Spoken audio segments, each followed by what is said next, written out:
Muito obrigado, Sr. Presidente, Sra. Ministra, Srs. Secretários de Estado. Eu queria começar pela questão do atraso na atualização do mínimo do subsídio de desemprego. Falámos já na audição anterior. O que aconteceu foi que o Orçamento de Estado procedeu a esse aumento, no valor de 65,8 euros por beneficiário, e obviamente que é um valor que tem muito impacto naquilo que é o orçamento familiar, porque representa mais de 10% desta prestação. E, portanto, como o aumento e a atualização não aconteceu em janeiro, nós questionámos a Sra. Ministra na audição anterior, que nos disse que seria feito em fevereiro e pago em março. Portanto, o que perguntava agora, uma vez que o processamento de fevereiro já aconteceu, é se efetivamente foi processado em fevereiro, se vai ser pago em março e o que é que vai acontecer com os retroativos. Se os retroativos vão ser processados imediatamente já também, e, portanto, que em março os beneficiários do mínimo do subsídio de desemprego receberiam o valor referente a março, a atualização de fevereiro e a atualização de janeiro, se é isso que acontece ou não. Muito obrigado. Muito obrigado, Sr. Deputado João Almeida. Para responder, tem a palavra a Sra. Ministra do Trabalho, Solidariedade e Segurança Social, Ana Mendes Godinho. Tem a palavra, Sra. Ministra. Sr. Presidente, Sr. Deputado, eu confirmo aquilo que tinha dito antes, que este aumento do valor mínimo do subsídio de desemprego vai ser pago em março, portanto vai ser pago no dia 26 de março, a 83 mil pessoas com retroativos. Muito obrigado, Sra. Ministra. Para continuar no uso da palavra, tem a palavra o Sr. Deputado João Almeida. Muito obrigado, Sr. Presidente. Muito obrigado, Sra. Ministra. Um esclarecimento muito importante. Passaria a outro tema que também já temos conversado aqui, que é a prestação social para a inclusão.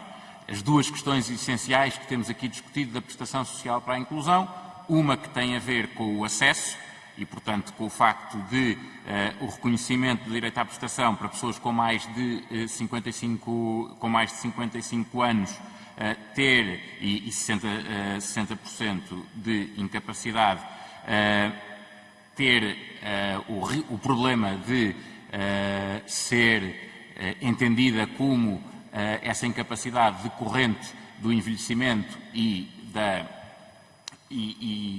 portanto, não haver esse acesso.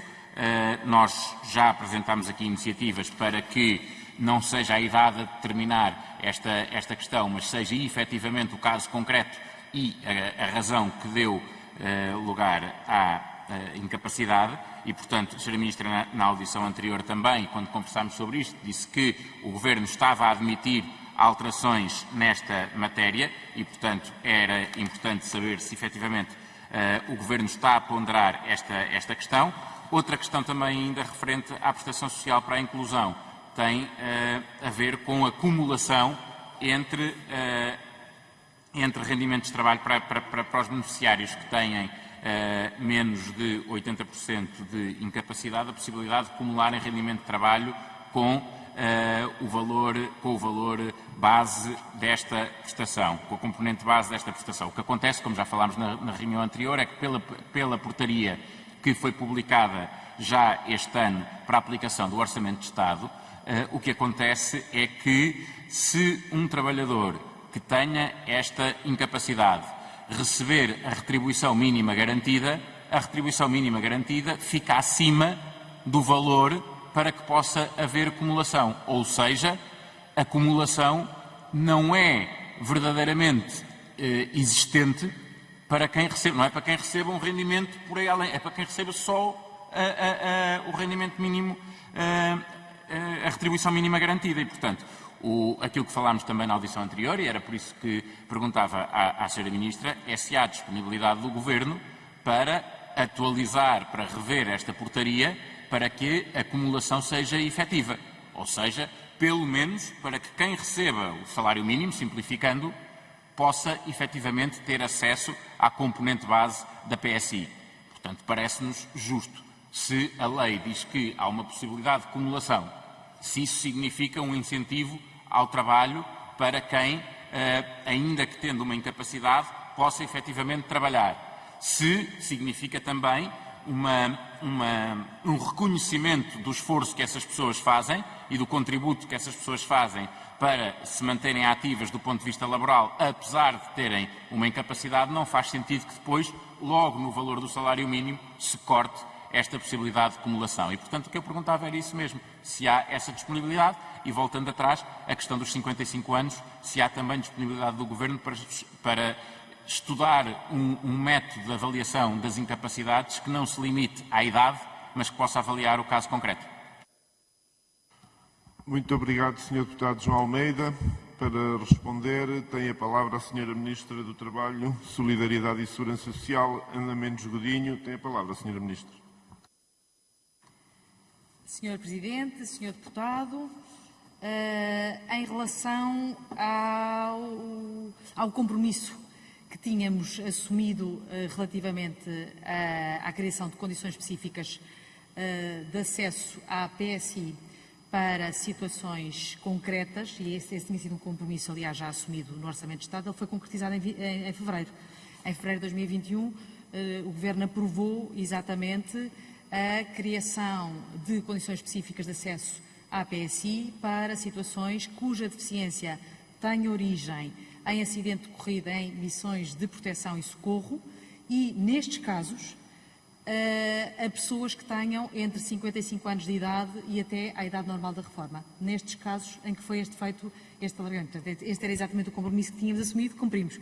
Às vezes, confesso, a intensidade dos nossos dias é tão grande que em 3 meses fizemos tantas coisas que não conseguimos ocupar ali nos slides e devia ter referido isto que era importante e não referi. Peço desculpa, não consegui partilhar tudo o que fazemos, mas a intensidade é muito grande.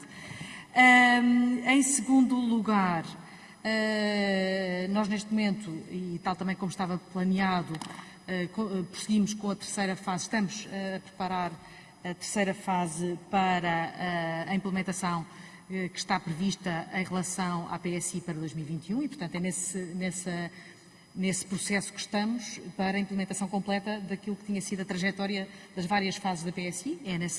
É nessa sede que estamos a trabalhar e, naturalmente, a reavaliar a questão que colocou quanto aos limites da portaria. Estamos a avaliar nesta fase. Muito obrigado, Sra. Ministra. Para intervir ainda pelo CDS-PP, o Sr. Deputado João Almeida. Tem a palavra, Sr. Deputado. Muito obrigado, Sr. Presidente, Sra. Ministra. Espero que essa reavaliação permita efetivamente corrigir esta situação. Quanto à anterior, obviamente, e sou especialmente sensível a acidentes que decorram no âmbito da proteção e socorro, mas obviamente há muitos outros que poderão ser considerados, designadamente acidentes laborais, e que justificariam também essa consideração. Passando a um outro tema, nós temos também recebido bastantes queixas sobre cálculo de prestações sociais, o que reconhecemos não é estranho, uma vez que muitas sofreram alterações nos últimos tempos, até derivada à questão da pandemia e há alterações que foram feitas nessas prestações. Mas temos um caso concreto que nos parece bastante preocupante, que tem a ver com o abono pré-natal. De um cálculo errado do ponto de vista da utente do abono pré-natal, de um valor que foi atribuído um valor de rendimentos de 21 mil euros, quando a pessoa em causa diz que recebeu apenas 13 mil, é uma diferença substancial.